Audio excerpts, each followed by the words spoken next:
Hey guys, for today's vlog guys, magdadagi tayo ng mga kahit 30 km mula umaga hanggang hapon. Kaya yan, dito ako sa bundok guys. Ayan, yung bundok dito, nakikita mo yung Daalisya Panoramic Park, saka Kabugsay, saka Bibi Dam. So ngayon guys, kasama ko yung dalawang aso ko, si Snappy at si Sarah. Yan.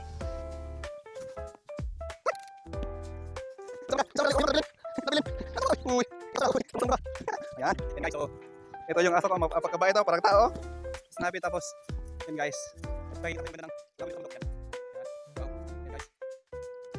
Wow, yan guys. Guys, magandang umaga. So, oras natin is 9:36. So, bumihati sabay mga 7. So, sobrang naabot natin guys. Yun, yan. Oh, so mag-aaral lang sa Pinas, Alapasando. Yan. Oh. Guys, tinokay lang tubig ari guys. So, nice kayo. Inabod ako ero guys. So kanya nga time guys is udto na kayo guys, mga alapit na nila una guys. So nung hatag libera guys, nalang kita sa punuan guys kay umitaw guys nata sa ilang kita og forestry guys.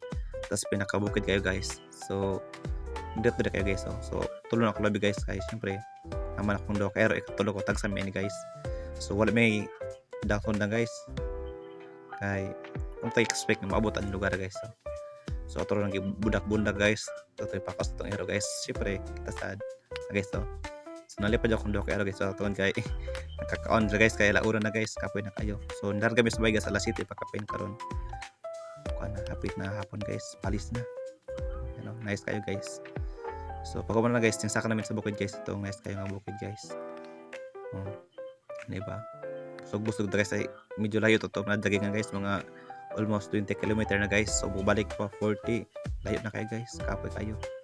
So wag pa ta expect guys. So wag ta nagbaon guys. So kasakatag di atong tanuman ni guys. No choice man ta ni guys para survival guys ba. Survivability. Kaon ta ni gabi. So kini guys. So nice kayo bukid guys. Muna ang isa sa pinakahabog ang bukid guys.